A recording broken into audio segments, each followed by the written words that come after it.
Assalamualaikum sahabat-sahabat jendela tetangga yang dirahmati Allah.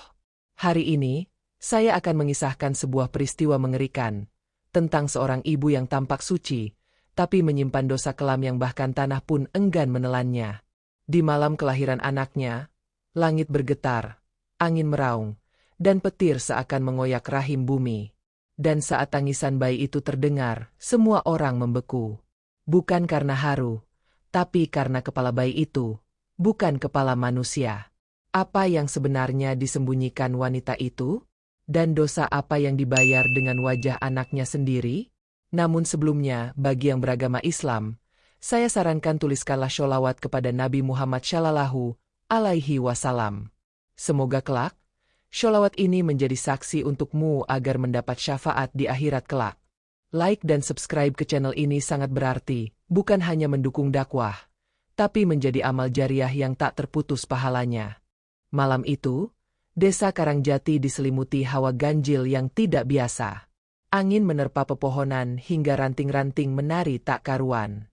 Langit kelam seolah menyimpan murka, dan petir terus menyambar, mengiris langit malam seperti pisau tajam membelah kain gelap. Di sudut desa, sebuah rumah panggung dari kayu tua berdiri tertiup angin, menyisakan suara seram yang memecah sunyi. Di dalam rumah itu, Ranti terbaring dengan napas tersengal. Tubuhnya basah oleh keringat, wajahnya pucat dan dipenuhi rasa sakit yang sulit dibayangkan. Dukun beranak bernama Embok Sari, dengan tangan yang gemetar, terus menyeka kening Ranti sambil membaca doa lirih. Lilin-lilin di sudut ruangan bergetar seperti akan padam, padahal jendela sudah ditutup rapat. "Ranti, tahan sebentar lagi, kepala anaknya sudah terlihat," bisik Embok Sari dengan wajah tegang. Namun suara gemuruh petir tiba-tiba menggelegar bersamaan dengan jeritan Ranti yang nyaring menembus malam. Dalam sekejap, bayi itu lahir ke dunia. Tapi saat tubuh kecil itu diangkat oleh Embok Sari, dunia seolah berhenti berputar. Wajah Embok Sari membeku. Tangannya yang memegang bayi itu bergetar hebat. Bayi itu menangis, tapi suaranya berbeda. Suaranya melengking, tajam, dan menyerupai jeritan binatang. Dan yang lebih mengerikan, kepala bayi itu menyerupai wajah monyet. Matanya dalam, melotot. Hidungnya pesek dengan bibir tebal.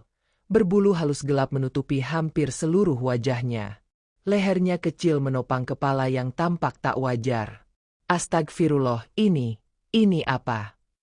lirih Embok Sari dengan mata membesar. Ranti yang kelelahan, belum sadar sepenuhnya. Tapi ketika tangis bayi itu bergema di seisi ruangan, tubuhnya merinding. Ia memaksa membuka mata, dan saat melihat wajah anaknya, jeritannya mengalahkan badai di luar sana. "Ah, itu bukan anakku, bukan. Jeritan itu terdengar sampai keluar rumah. Warga yang sejak tadi berkumpul karena penasaran langsung berdatangan. Mereka mendobrak pintu, masuk satu persatu, dan terpaku di ambang pintu. Semua orang terdiam.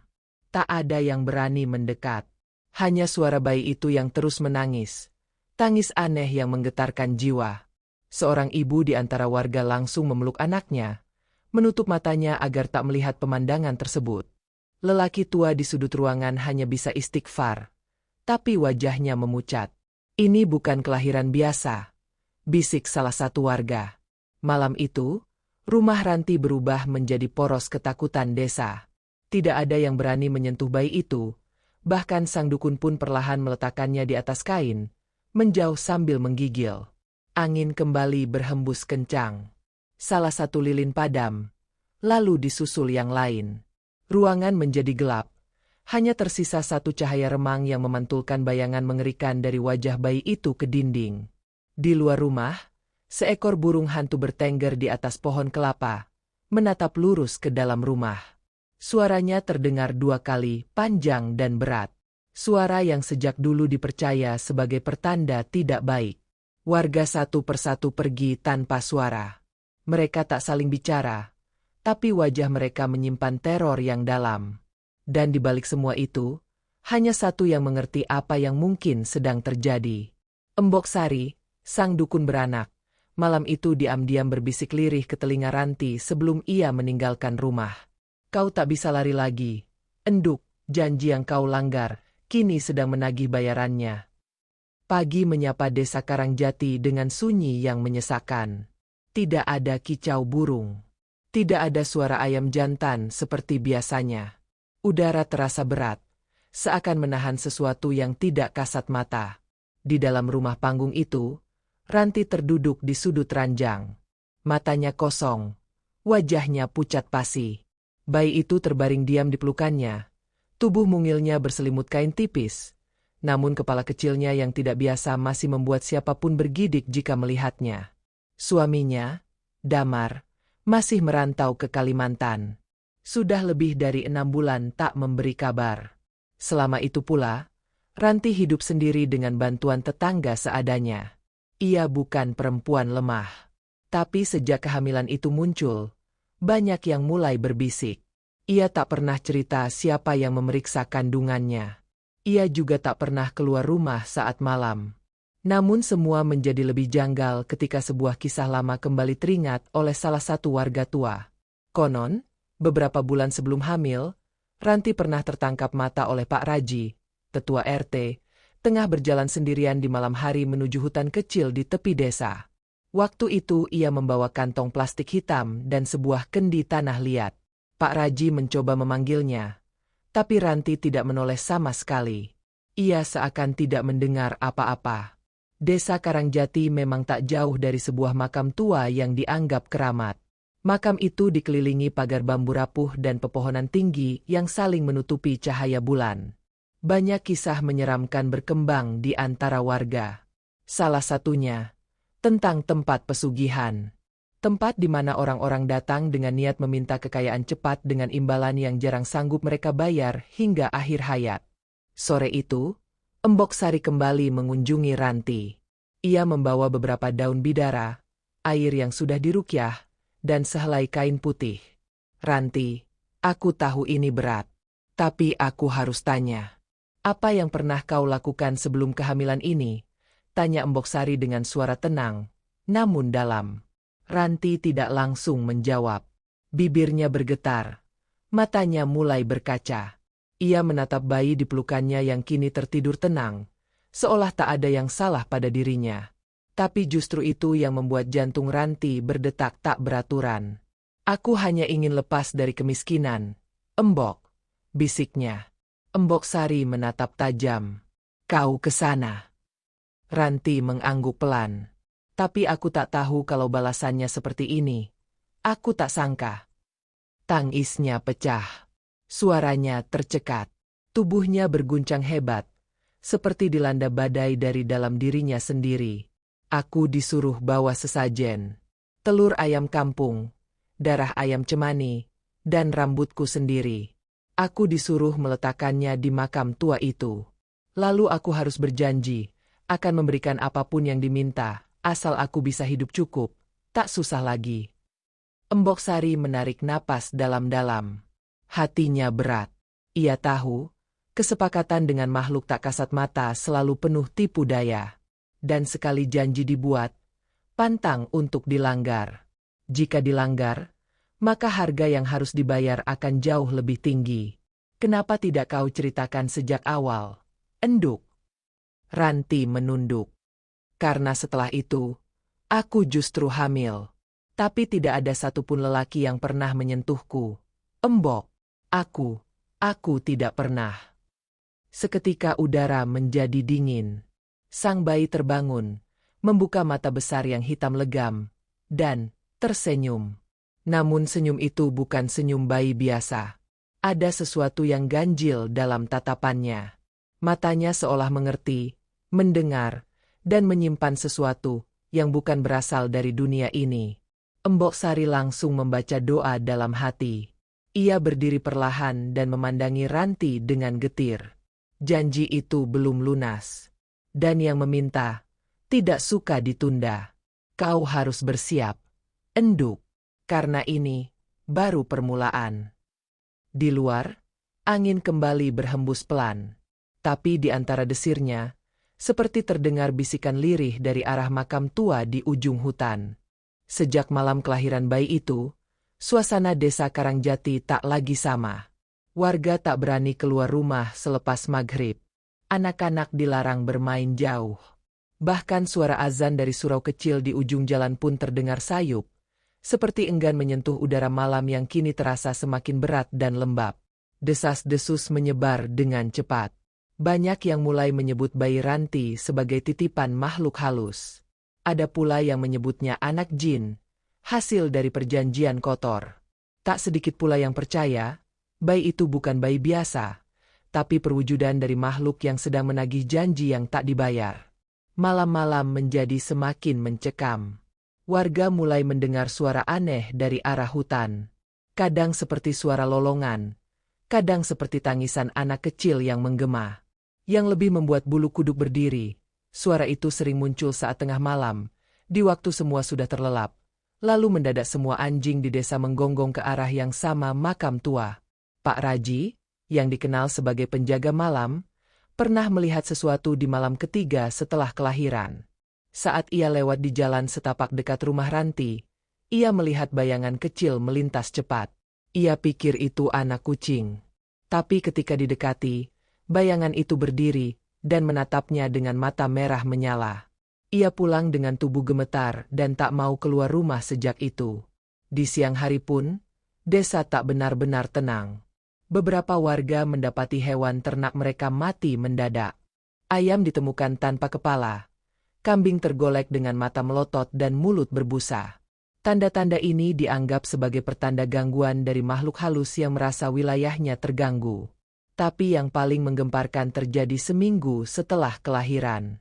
Seorang anak perempuan bernama Intan, umur 6 tahun, ditemukan berdiri diam di depan rumah Ranti dengan kaki telanjang dan mata kosong. Ia tidak menjawab saat dipanggil. Ibunya, Burina, berteriak panik saat menemukan anaknya dalam kondisi begitu. Setelah dibawa ke rumah, Intan hanya mengucapkan satu kalimat yang membuat semua orang membeku. "Adek bayi manggil aku. Dia bilang dia kedinginan, dia pengen main di hutan." Setelah itu, Intan demam tinggi selama 3 hari dan terus mengigau menyebut nama yang tak dikenal siapapun. "Buru, buru, ambil aku." Kejadian itu membuat ketua RT mengadakan rapat darurat di surau. Banyak warga meminta agar Ranti dan bayinya dipindahkan dari desa. Beberapa bahkan mengancam akan bertindak sendiri jika permintaan itu diabaikan. Namun di tengah ketegangan itu, muncul sosok tua yang selama ini memilih diam. Ki Dharma, dukun sepuh desa yang sudah tak pernah campur tangan urusan mistis sejak lama. Dengan suara dalam dan penuh wibawa, ia berdiri dan berkata, "Kita tidak sedang menghadapi bayi atau manusia. Ini urusan dunia lain. Dan aku sudah mencium bau ini sejak awal. Jika tidak segera ditangani, desa ini tidak akan lagi menjadi tempat tinggal, tapi menjadi tempat tumbal." Suasana rapat menjadi hening. Tak ada yang berani membantah. Karena mereka tahu, ketika Ki Dharma bicara, itu bukan sekadar ucapan, tapi peringatan. Sementara itu, di dalam rumahnya, Ranti terus menjaga bayinya. Ia menyadari, meski tubuh mungil itu terlihat tenang, setiap malam matanya tak pernah benar-benar tertutup. Ia hanya pura-pura tidur, menunggu, dan mengamati. Malam itu, langit tak berawan, tapi udara tetap berat dan menekan. Seolah-olah langit memendam sesuatu yang enggan dijatuhkan. Di rumahnya yang berada tepat di bawah pohon jambu tua, Ki Dharma membuka laci kayu kuno yang telah lama tak disentuh. Di dalamnya, tergeletak sebilah keris kecil berbalut kain kuning, sekantong garam kasar, dan kitab tua yang kertasnya telah menguning. Benda-benda itu hanya ia sentuh jika keadaan sudah di luar nalar. Ia tahu, waktunya telah tiba. Di luar rumah, beberapa warga berkumpul menunggu. Mereka tidak meminta pertolongan secara langsung, tapi wajah mereka menyiratkan harapan bahwa Ki Dharma bisa menyelamatkan desa mereka dari sesuatu yang tak bisa dilawan dengan kayu atau besi. "Bawa aku ke rumahnya," ucap Ki Dharma akhirnya. Malam itu juga, ia dibimbing ke rumah Ranti. Beberapa warga mengintip dari balik tirai, takut tapi tak tahan untuk tidak menyaksikan. Begitu Ki Dharma menginjak ambang rumah, ia langsung menghirup napas dalam-dalam. Tangannya mengepal. Bau darah dan tanah basah. Bukan dari dunia ini. Di dalam, Ranti duduk memeluk bayinya. Ia tak menyambut Ki Dharma. Hanya menunduk dan berbisik lirih pada anaknya. Tenang ya, nak, jangan marah, jangan tunjukkan mereka siapa kamu. Ki Dharma mendekat perlahan. Ia mengeluarkan garam dan menaburkan di sekeliling tempat tidur. Udara seketika berubah dingin. Bayi itu membuka mata. Dan mata itu tak seperti mata bayi pada umumnya. Penuh kedalaman. Seperti mata dari usia ribuan tahun yang tersimpan dalam tubuh kecil. Ki Dharma mulai membaca sesuatu dari kitabnya. Suara bacaannya datar, tapi keras. Ranti mulai gelisah. Ia menggenggam bayinya lebih erat. Bayi itu mendadak menangis. Tapi tangisannya bukan seperti biasanya. Tangisan itu berubah menjadi pekikan panjang yang membuat semua warga di luar menutup telinga mereka. Lilin-lilin di dalam rumah tiba-tiba padam. Satu persatu. Bayangan hitam merambat dari sudut ruangan. Dinding bergetar halus. Dan suara seperti bisikan muncul dari arah langit-langit. Janji belum lunas. Anak itu milikku. Ki Dharma tak berhenti membaca.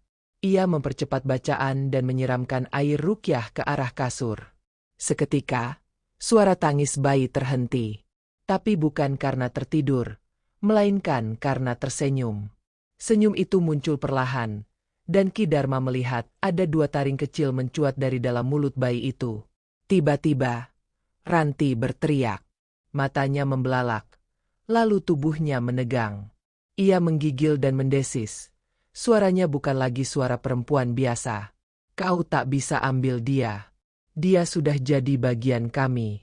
Kau terlambat. Tua bangka. Ki Dharma segera meraih keris kecil dari balik kainnya.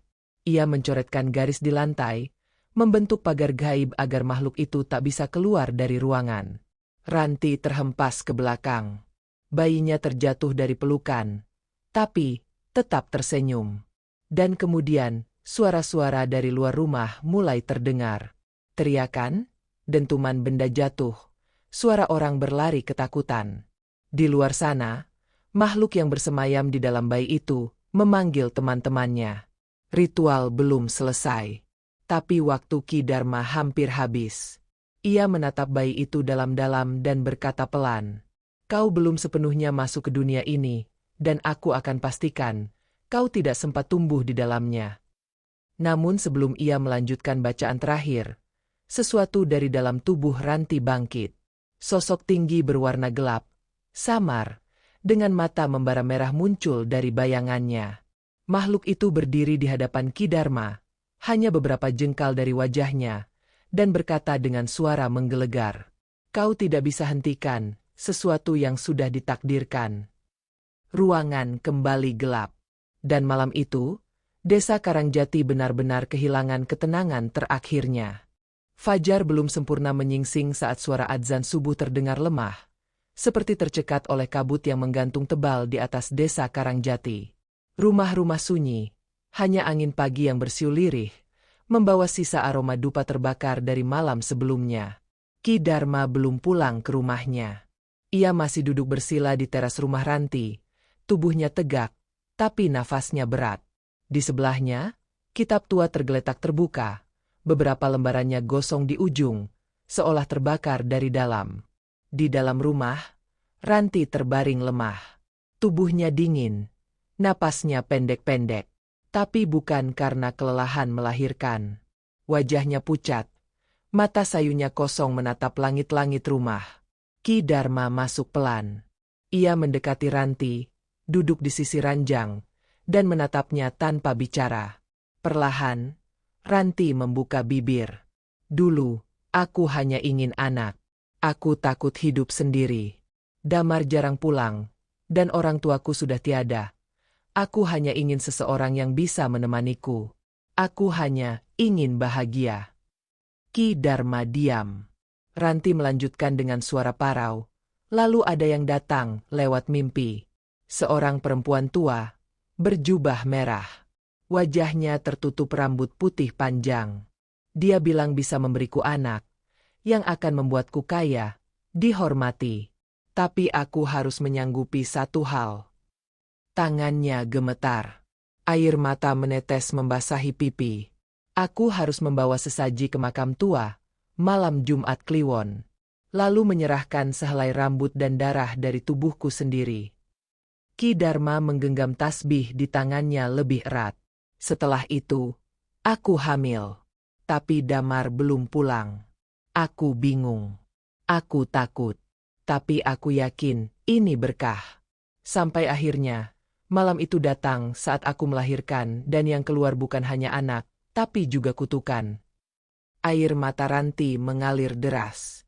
Tangannya berusaha meraih tangan Ki Dharma. Tolong, selamatkan anakku, meski dia bukan sepenuhnya dari darahku, dia tetap makhluk kecil yang lahir dari rahimku. Ki Dharma menggeleng pelan. Suaranya lirih namun tegas. Anak itu bukan milikmu. Bukan pula milik dunia ini. Tiba-tiba, bayi itu menangis. Tangisannya bukan lagi suara makhluk hidup biasa. Ruangan bergetar, cermin di sudut kamar retak dengan bunyi nyaring, dan angin dingin menerobos celah-celah papan kayu. Ki Dharma berdiri, melangkah cepat menuju tempat bayi itu terbaring. Ia membuka selimut, dan melihat di punggung bayi itu kini tumbuh garis merah menyerupai sisik yang berkilau.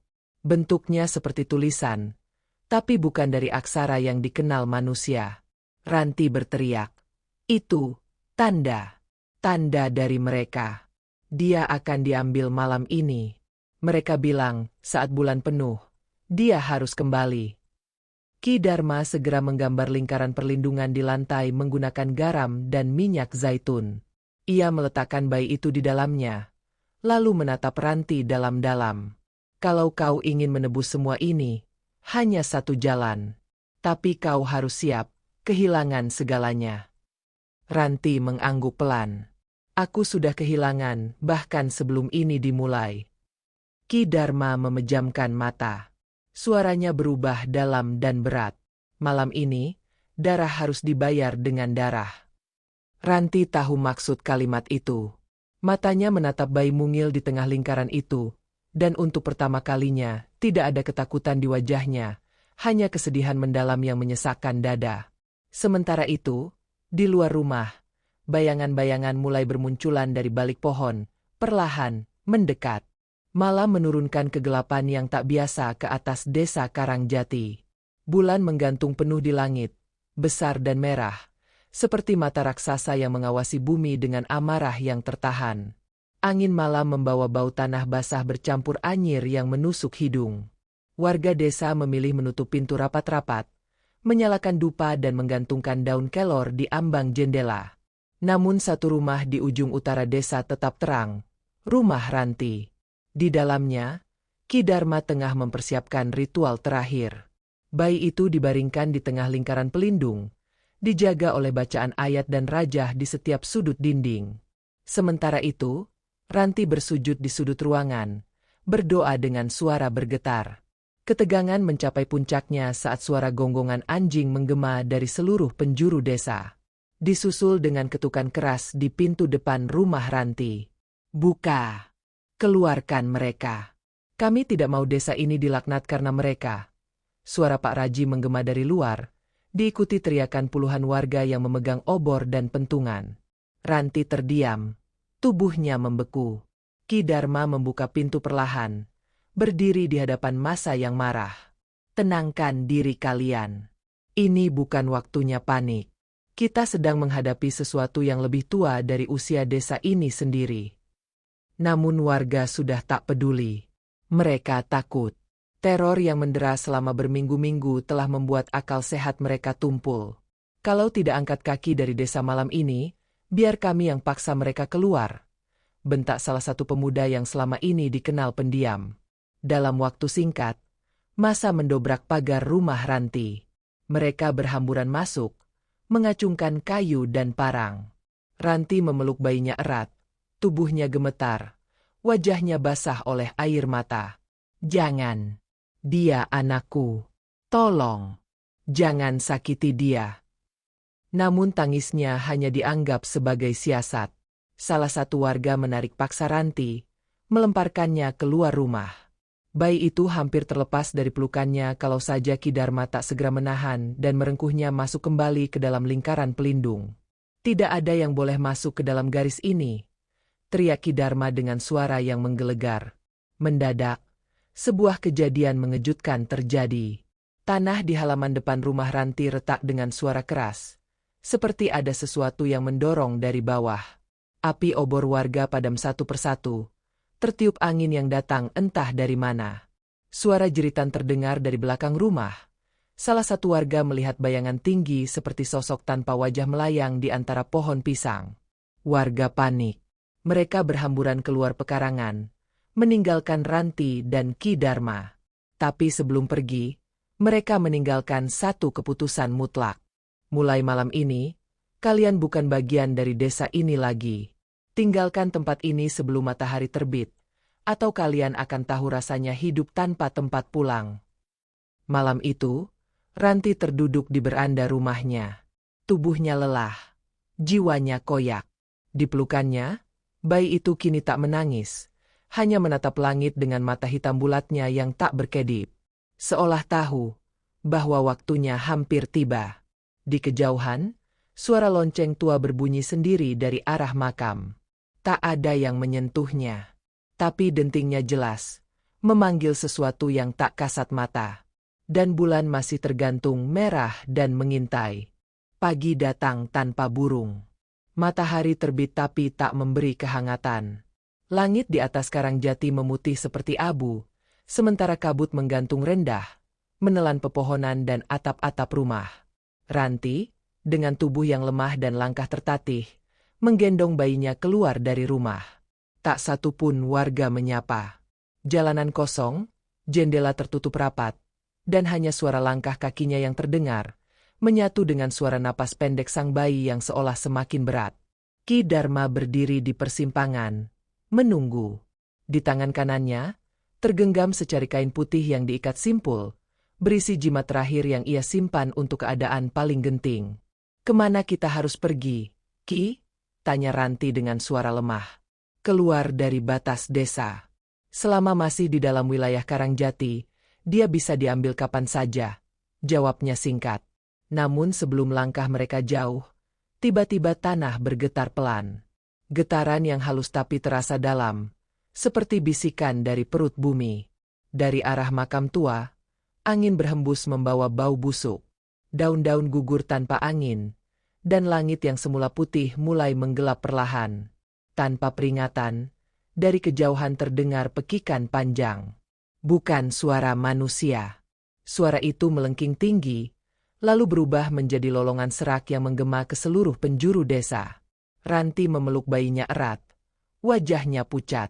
Sang bayi terbangun dan tersenyum. Senyum itu kembali. Senyum yang tidak seharusnya ada di wajah anak sekecil itu. Ki Dharma mendesak Ranti berjalan lebih cepat. Mereka menyusuri jalan tanah menuju batas desa. Namun tiap langkah seolah menjadi beban. Bayi itu mulai panas. Tubuhnya beruap. Mata hitamnya mengilat seperti bara api. "Kita tak akan sempat," lirih Ranti. Mereka tiba di depan sebuah musola kecil di tepi desa. Ki Dharma berhenti. Ia menggambar lingkaran pelindung baru di lantai teras musola, menempatkan bayi itu di tengahnya. Ia membuka simpul kain putih, mengeluarkan jimat yang terbuat dari besi tua berkarat dan sehelai rambut yang telah menghitam. Tangannya gemetar. "Kita harus ikat kembali asalnya. Kita harus tutup jalur antara dunia kita dan mereka. Tapi itu butuh tumbal." Ranti menunduk. Wajahnya pasrah. "Ambil aku." Ki Dharma menatapnya. "Kau yakin?" Ranti mengangguk pelan. "Sejak awal, akulah penyebab semuanya." Namun sebelum ritual dimulai, suara derap langkah terdengar dari arah barat. Dari balik kabut muncul sesosok lelaki dengan tubuh lelah dan pakaian kusut. Dhamma. Wajahnya pucat melihat apa yang terjadi.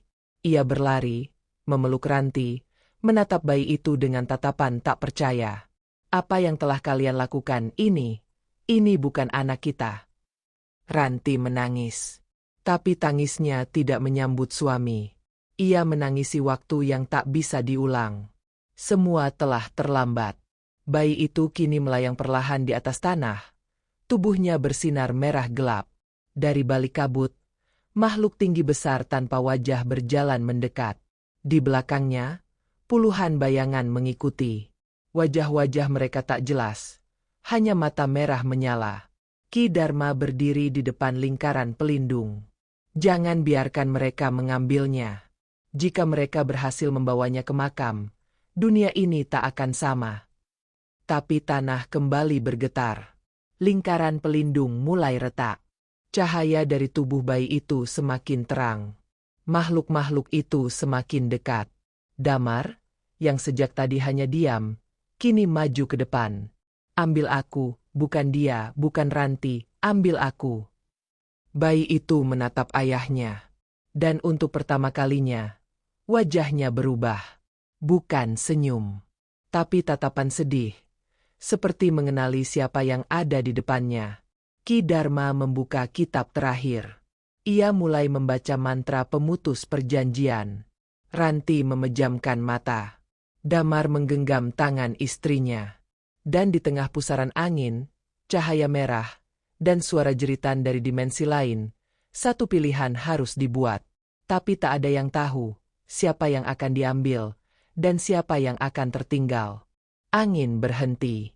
Suara-suara dari balik kabut lenyap seketika, seolah disedot oleh kekosongan yang datang mendadak.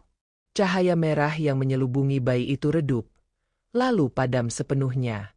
Sosok-sosok bayangan yang tadinya merayap dari segala arah kini menghilang, lenyap tanpa suara, seakan tertelan tanah yang kembali tenang. Di tengah lingkaran pelindung, bayi itu tergolek tenang. Matanya terpejam, tubuhnya kecil dan biasa, tidak lagi menyala, tidak lagi panas. Hanya seorang bayi, tanpa jejak makhluk gaib. Hening menyelimuti teras musola tempat mereka berdiri. Ki Dharma perlahan menutup kitabnya, lalu menghembuskan napas panjang.